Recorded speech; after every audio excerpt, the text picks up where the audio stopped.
Magandang hapon! Kumusta po? Narito po ulit ang update natin para sa lagay ng ating panahon.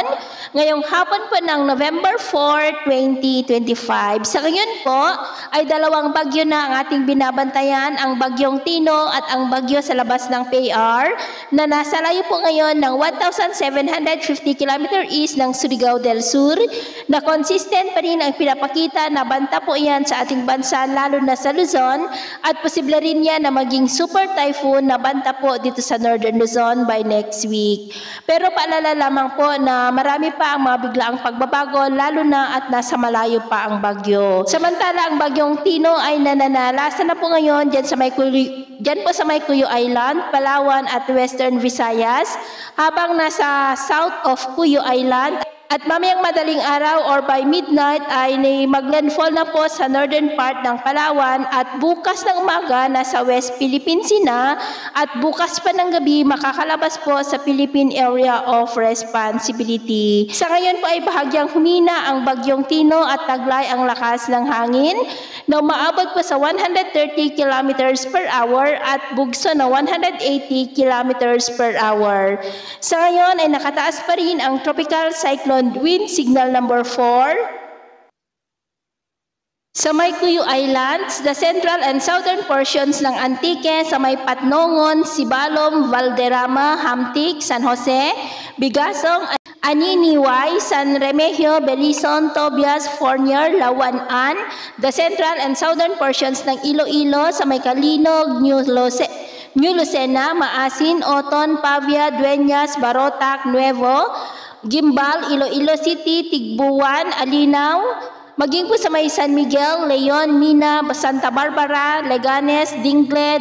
Zaraga, Bingawan, Cabatuan, Alimojan, Dumangas, San Joaquin, San Enrique, Badyangan, Banate, City of Pasig, Pototan, Lumbanao, Tubungan, Igbaras, Hanway, Miago at Guimaras. Signal number 3 sa northmost portion ng Palawan sa may El Nido, Taytay, Dumaran, Araceli, kasama na po ang Calamian Islands, maging sa mga nalalabing bahagi ng Antique, kasama na po ang Caluya Islands, Aklan, Capiz, the rest of Iloilo, the northern and central portions ng Negros Occidental, sa may Hinigaran, Moises Padilla, Isabela, Binalbagan, City of Himamaylan, San Carlos City, Calatrava, City of Escalante, Sagay City, Toboso, Salvador Benedicto, La Carlota City, Cadiz City, Bago City, Enrique B. Magalona, Valladolid, San Enrique, Bacolod City, La Castellana, Murcia, Silay City, Pulupandan, City of Victoria, City of Talisay, Pontevedra, Manapla, maging sa northern portion ng Negros Oriental sa may City of Gihulungan, La Trinidad, Himalalud, Canlaon City, Vallehermoso, at signal number 2 naman sa southwestern portion ng Masbate sa may Balud, the southern portion ng Oriental Mindoro sa may Bulalakaw, Mansalay, Rojas, Bongabong, ganun din po sa southern portion ng Occidental Mindoro sa may Magsaysay, San Jose, Rizal, Calintaan, the southern portion ng Romblon sa may Santa Fe, Santa Maria, Looc, Alcantara, Kahidyokan, Ojongan, San Jose, Ferrol, Romblon, San Andres, Magdiwang, Calatrava, San Agustin, San Fernando, and the northern portion ng Palawan, sa may San Vicente, Rojas, kasama na po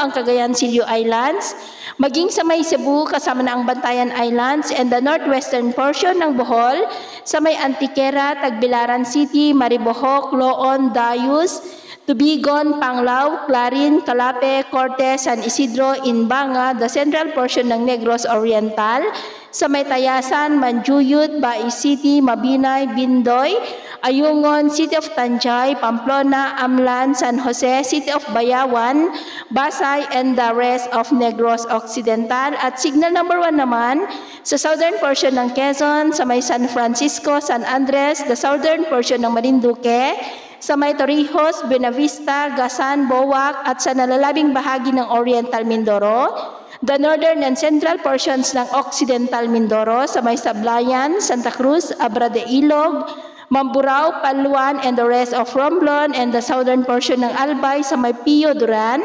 Jovellar, Libon, Owa, City of Ligao, and the western and southern portion ng Sorsogon. Sa may Magallanes, Santa Magdalena, Huban, Bulan, Irosin, Matnog, Pilar,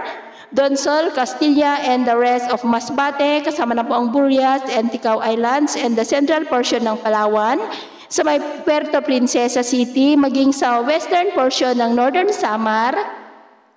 sa may San Isidro, Victoria, Allen, Capul, San Vicente, San Antonio, the western portion ng Samar, sa may San George, San Sebastian, Santa Rita, Villarreal, Zumaraga, Pinabacdao, Almagro, Calbayog City, Talalora, Hiabong, Pagsanhan, City of Catbalogan, Gandara, Mosyong, Santo Niño, Tagapulan, Santa Margarita, Tarangnan, Calbiga, Daram, Marabut, Paranas, Basay, Hinabangan. Ganon din sa may Biliran, Leyte, the northern and western portions ng southern Leyte, sa may Libangon, Hinunganan, City of Maasin, Silago, Padre Burgos, St. Bernard,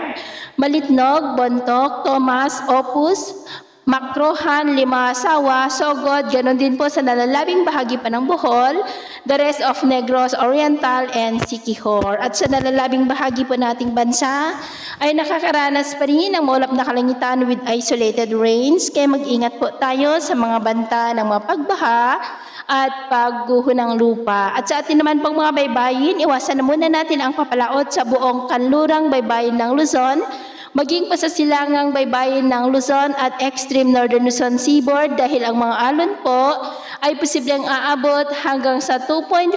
to 4 meters height. Kaya hanggat maaari ay iwasan na po muna natin ang papalaot dyan sa mga may kulay pula para po mas makaiwas sa mga sakunang pangkaragatan. So ito ang latest update natin sa araw na ito. Ako po muli si James na nagsasabing sa kahit na ng pagsubok po na darating sa ating buhay, huwag na huwag po tayong mawawalan ng pag-asa. Thank you and God bless!